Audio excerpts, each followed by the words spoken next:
नमस्कार, आप देख रहे हैं गांव जंक्शन और मैं हूं आपके साथ नैन्सी बाजपेयी। इस वक्त गांव जंक्शन के स्टूडियो में नहीं कहूँगी, गांव जंक्शन के ऑफिस में होनहार बच्चे आए हुए हैं। ये बच्चे अतुल महेश्वरी छात्रवृत्ति के स्कॉलरशिप होल्डर्स हैं।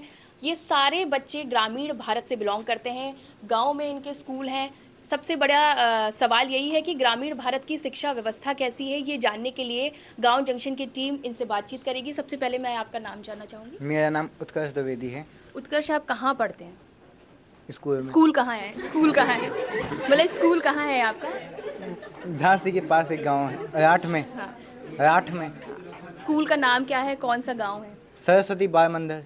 अच्छा, मेरा सवाल ये है कि जैसे आपने कहा आपका स्कूल गांव में है ना? हंसी मजाक तो चलता रहता है, वो तो होना भी चाहिए। बच्चों के बीच जब जाओ तो हंसी मजाक ज़रूरी है। लेकिन गांव में आप पढ़ते हो, गांव के स्कूलों को लेकर कई तरीके से भ्रांतियां हैं कि वहाँ पढ़ाई अच्छी नहीं होती है, सुविधाओं की कमी है। आप अपने स्कूल के बारे में बताइए कि आपको क्या चुनौतियाँ फेस करनी पड़ती है और क्या अच्छी चीज़ है। नहीं, हमारे यहाँ के टीचर सभी अच्छे हैं। गर्मियों में कई बार पंखे नहीं चलती हैं, इलेक्ट्रिसिटी चली जाती है, बस इतनी बाकी सी पढ़ाई की अगर हम बात करें तो कैसी शिक्षा है? अच्छी शिक्षा है। अच्छी शिक्षा है। हाँ। अगर आप अपने स्कूल के ग्रामीण भारत का जो आपका स्कूल है उसको 10 में से कितने नंबर देना चाहेंगे पढ़ाई के मामले में? 9। 9 देंगे। 1 नंबर क्यों काटा? कभी कभी कोई टीचर लेट हो जाता है। अच्छा, टीचर के लेट होने पे 1 नंबर काट लिया आपने। हाँ हाँ। चलिए, बढ़िया है। आपका नाम क्या है? जी, गौरव यादव नाम है मेरा। इससे पहले सब लोग हंसे, मैं पूछ लेती हूँ कौन से स्कूल में पढ़ते हो, स्कूल कहाँ है? धर्म सब इंटर कॉलेज, और मैं लखीमपुर खीरी से हूँ। अच्छा, तो आपके स्कूल की अगर हम बात करें तो शिक्षा व्यवस्था वहाँ की कैसी है? टीचर कैसा पढ़ाते हैं और क्या कुछ चुनौतियाँ फेस करनी पड़ती हैं आपको? लगभग कह सकते हैं कि एवरेज है सब कुछ। कुछ आते हैं टीचर, कुछ नहीं आते हैं, और कुछ अच्छे से पढ़ा देते हैं, कुछ नहीं पढ़ा पाते हैं। यही बात चलती है। क्या नहीं पढ़ा पाते हैं? जो पढ़ाना चाहते हैं। अगर कोई एक एग्जाम्पल पूछा जाए कि क्या नहीं पढ़ा पाए आपको, मतलब कौन सी चीज़ से आप खुश नहीं हो कि भाई ये इन्होंने अच्छा नहीं पढ़ाया? कई बार तो ये देखने को मिलता है, कुछ टीचर जो उनका वो सब्जेक्ट होता है, वो उनके अलग सब्जेक्ट को पढ़ाने लगते हैं, अपने घर की बातें बताने लगते हैं। पीरियड ख़त्म हो जाता है, उनकी बातें नहीं ख़त्म होती। यही बात है, तो मतलब लापरवाह टीचर हैं, कह सकते हैं। कह सकते हैं। आपका नाम क्या है? चिराग गोस्वामी। कहाँ से हो चिराग? बुलंदशहर के पास एक टाउन है डिवाई, उधर उधर से मैं। तो अपने स्कूल के बारे में बताइए, शिक्षा व्यवस्था के बारे में बताइए। कितने संतुष्ट हैं आप वहाँ की पढ़ाई से? हम मैं पूरी तरह से संतुष्ट नहीं है, लेकिन ये भी नहीं कहा जा सकता उधर ज़्यादा बेकार पढ़ाई होती है, क्योंकि शिक्षा हर जगह से ली जा सकती है और उधर लेने वाला होना चाहिए शिक्षा को।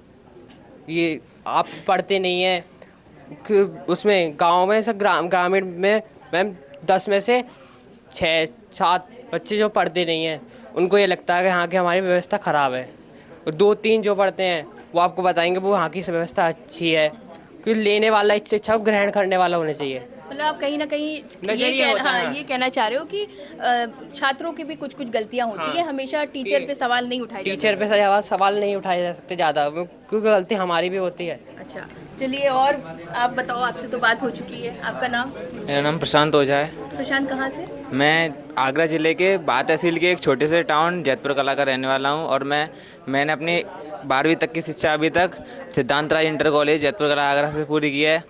मुझे अपने विद्यालय में ऐसी कोई कमी नहीं दिखती है, बट फिर भी एक चीज़ होती है, ग्रामीण क्षेत्रों में क्या है ना, फैकल्टी की कमी होती है। जैसे आप ले लो, अगर फिजिक्स के हैं हमारे स्कूल में, मैथमेटिक्स के अच्छे हैं लेकिन केमिस्ट्री के नहीं होंगे। कोई दूसरा स्कूल होगा ग्रामीण क्षेत्र में, उसमें केमिस्ट्री के होंगे तो फिजिक्स के नहीं होंगे। फैकल्टीज़ की बहुत ज़्यादा कमी होती है, क्योंकि वो लोग क्या है, सैलरी ज़्यादा नहीं देना चाहते हैं।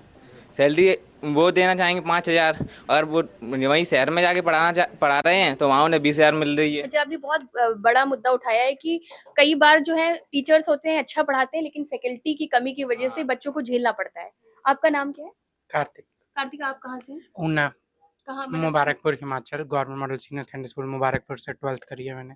तो आपका स्कूल कैसा है? क्या चुनौतियाँ हैं? या फिर कोई अच्छी चीज़ आप वहाँ की बताना चाहते हो जो दूसरे स्कूल को भी सीखनी चाहिए? स्कूल बहुत अच्छा है, बट हमारी स्ट्रीम के लिए अच्छा है। आर्ट्स कॉमर्स के ऊपर उतना ध्यान नहीं दिया जा रहा है। आप किस स्ट्रीम से? Science, non medical. साइंस के लिए लैब्स भी बहुत अच्छे हैं, रूम्स भी अलग हैं, पर कॉमर्स और आर्ट्स के लिए कुछ नहीं, कुछ भी नहीं, फैकल्टी भी नहीं है। फैकल्टी भी नहीं है, देखिए कई समस्याएं हैं, सबकी अलग अलग क्षेत्रों से ये बच्चे आए हैं, सबकी अलग अलग समस्याएं हैं। आपका नाम? मेरा नाम रिंकू सिंह है। मैं मुरादाबाद ज़िले से बिलारी तहसील के एक छोटे से गांव से हूं और मेरी 12th विद्या भारती एक स्कूल है, वहां से हुई है। हमारे स्कूल की शिक्षा की गुणवत्ता तो बहुत ठीक है, लेकिन मैं जिस गांव से हूं, जो प्राथमिक विद्यालय है, उसकी शिक्षा की थोड़ी सही नहीं है। मतलब बच्चे भी नहीं आते, पहली बात तो वहाँ। बच्चे क्यों नहीं आते, क्या वजह है? वो टीचरों की कमी होगी, यहाँ तक है। तो मतलब टीचर्स की कमी। बच्चा ये है, मतलब गवर्नमेंट कॉलेज में न पढ़ने के बजाय प्राइवेट सेक्टर में जा रहा है। तो आपको ऐसा क्यों लगा, आपने क्या अनुभव किया कि बच्चे प्राइवेट सेक्टर की ओर क्यों जा रहे हैं? पहली बात तो हमारे गाँव में जो स्कूल है वो प्राथमिक है, बस एक फर्स्ट क्लास से लेकर 5th क्लास तक है बस वो। 5th क्लास से आगे की पढ़ाई करनी है तो हमें अपने बिलारी जाना पड़ेगा, ये है। मेरा नाम नैतिक है। मैं वैसे तो शामली ज़िले से हूँ, पर स्कूल के लिए तो ब्लॉक में जाना पड़ता है, क्योंकि गांव में स्कूल नहीं है, केवल प्राथमिक विद्यालय है फर्स्ट से लेकर 10th तक। कौन सा गांव है? घोसगढ़ में शामली जिला है, तो वहाँ पे ब्लॉक में जाना पड़ता है। तो सबसे बड़ी समस्या तो ये है, जो टीचर्स होते हैं वो सिलेबस का केवल, मैं तो कहूँगा कि 1/3 पार्टी क्लियर करवा पाते हैं पूरे साल। पता नहीं, एक तो वे निरंतर नहीं आते स्कूल में, और दूसरा अन्य भी मैनेजमेंट हो सकती है, जैसे कि वे कभी उनकी ड्यूटी किसी अन्य सेक्शन पे लग जाती है, कभी वे वोटर्स के संदर्भ में और भी बहुत सारे काम है उन्हें, तो वे लग जाते हैं। ये कहते हैं कि हमारे पास टाइम नहीं है, अब हम ये काम करें कि तुम्हें पढ़ाए। तो इसलिए ये मैनेजमेंट थोड़ी-सी भद्दी है, थोड़ी-सी बेकार है। इसके लिए कोई अलग से टीचर्स होना चाहिए कि जो मतदाता से संबंधित जो कार्यक्रम है, वो अन्य टीचर्स पढ़ाने वाले अलग टीचर्स होने चाहिए, जो बच्चों पर फोकस करें, बच्चों को आगे बढ़ाए। जो सिलेबस है, उनका पाठ्यक्रम है, वो टाइम से पूरा कराएँ और अच्छे से पूरा कराएँ। आप क्या कहना चाहेंगे? जी, मैं अमन शर्मा हूँ। मैं सिरमौर से हूँ, हिमाचल प्रदेश से। मैं एक प्राइवेट स्कूल में पढ़ता हूँ, KVN public senior secondary school Ghundana. हमारे स्कूल में पढ़ाई ठीक है, पर दिक्कत बरसात के समय आती है, जब सारे नदी नाले उफान पर होते हैं, तब हमें स्कूल जाने में थोड़ी दिक्कत होती है, जिसकी वजह से पढ़ाई में थोड़ी बाधा आती है। देखिए इतने बच्चों में ये बच्चा मिला जो कि प्राइवेट स्कूल में पढ़ता है, तो सबने परेशानी बताई। ग्रामीण जो क्षेत्र के स्कूलों में पढ़ रहे हैं उनकी अलग अलग परेशानी है, कहीं टीचर की परेशानी है, कहीं परेशानी ये है कि बच्चे नहीं आते, कहीं ये है कि जैसे एक बच्चे ने बताया कि आर्ट सेक्शन के लिए उतनी सुविधाएं हैं नहीं, यहाँ तक कि टीचर तक नहीं है। तो और आगे चलेंगे, कुछ लड़कियां भी हैं, भाई लड़कियों से बात करना भी जरूरी है, आधी आबादी का रोल बहुत महत्वपूर्ण होता है। आपका नाम क्या है? मैम मेरा नाम शिवानी रावत है। शिवानी, आप कहाँ से हैं और कौन से स्कूल में पढ़ती हैं? मैम मैं लखनऊ से हूँ और मैं स्पर्श राजकीय दृष्टिबाधित बालिका inter college Mohan road Lucknow में पढ़ती हूँ। तो चलिए, आप जिस स्कूल में पढ़ते हैं वहाँ पढ़ाई कैसी होती है? वहाँ पे बहुत अच्छी पढ़ाई होती है मैम। जैसे आप दृष्टिहीन हो तो बहुत सारे चैलेंज होते हैं पढ़ाई के लिए, तो किस तरीके से चैलेंज से निपटना पड़ता है और उसमें शिक्षकों का कितना बड़ा रोल है? मैम हमारे यहाँ के शिक्षक तो बहुत अच्छे हैं और वो अच्छे से पढ़ाते भी हैं, और जैसा कि हम लोग ब्लाइंड हैं तो टीचर्स हेल्प भी बहुत अच्छे से करते हैं, तो इसलिए किसी चीज़ की दिक्कत नहीं होती है। ठीक है, बहुत बहुत धन्यवाद। आगे आते हैं, आपका नाम बताइए। मेरा नाम रवीश पोसवाल है। मैं दबकोरा सहारनपुर बेहेड का रहने वाला हूँ और वहीं पे दबकोरा के एक गवर्नमेंट स्कूल में पढ़ता हूँ। वहाँ पे हमारे स्कूल में जो प्रॉब्लम है वो स्टाफ की प्रॉब्लम है। बाकी हमारे टीचर्स काफ़ी अच्छे हैं और अपना 100% देते हैं। बाकी गवर्नमेंट की तरफ से जो उनके ऊपर प्रेशर है पेपर वर्क का, ज़्यादा प्रेशर है पेपर वर्क का। वो एक तो स्टाफ कम है, 4 क्लासेस है हमारे स्कूल में और उसमें भी डिवाइड हो जाते हैं सेक्शन में, बायो स्ट्रीम अलग है, आर्ट्स स्ट्रीम अलग है। तो फिर 4 टीचर्स है जो गवर्नमेंट की तरफ से है, उसमें से 2 पेपर वर्क करने लग रहे, तो 2 तो 4 क्लासेस को पढ़ाने से रहे, और अगर वो 2 भी पेपर वर्क पे बैठ जाए तो क्लासेस खाली, अगर वो 2 भी उधर से पेपर वर्क से हट के इधर जाए बच्चों पे, तो सरकार के पास पेपर वर्क नहीं जाने का। तो मेरा तो यही सुझाव है कि पेपर वर्क के लिए अलग टीचर्स हो और जो बच्चों पे मेन फोकस कर सके वो टीचर्स अलग हो। और हमारे टीचर्स इतने अच्छे हैं कि उन्होंने अपनी खुद सैलरी से काट के पैसे खुद प्राइवेट टीचर्स रख रखे हैं, 3 से 4 प्राइवेट टीचर्स अपनी सैलरी से। मतलब गवर्नमेंट स्कूल में टीचरों ने पैसे इकट्ठे करके प्राइवेट टीचर्स रखे खुद हैं। टीचर्स रखे हुए हैं 3-4, और जो बच्चों से सहयोग होता है, जो आगे बढ़ने वाले बच्चे हैं वो भी सहयोग करते हैं सर का, और हमारे गांव के भी सहयोग करते हैं बहुत। और जैसा कि साक्षी ने कहा कि हमारे स्कूल की व्यवस्था इतनी अच्छी नहीं है कि टीचर्स कभी क्लास में आते हैं, पढ़ाते नहीं है, या बहुत व्यवस्था खराब है।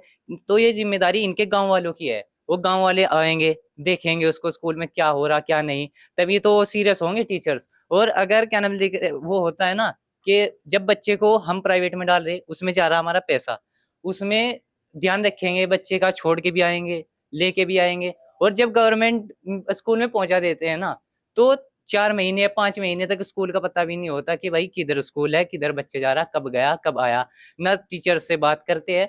जब टीचर से बात होगी, टीचर से पूछेंगे क्या पढ़ाया बच्चे को, और बच्चे से बात होगी क्या पढ़ाया, तभी तो कुछ सुझाव निकलेगा उसका। टीचर्स भी सीरियस होंगे क्योंकि उन्हें भी खतरा रहेगा कि भाई हमारी शिकायत भी हो सकती है। और बाकी मेरे स्कूल में जो स्टाफ का वो है, कमी है स्टाफ की, तो हमने एप्लीकेशंस वगैरह बहुत डाल के देख ली। हमारे सर ने भी, जो हमारे प्रिंसिपल कहाँ सर हैं, एप्लीकेशन कहाँ डाली? वो तो सर को ही पता है कि कितनी बार बताते रहते हो कि वे एप्लीकेशंस डाल ली हम्म। हमने। तो कुछ भी सुझाव अभी तक तो हमारे पास कुछ भी समाधान नहीं हुआ इसका।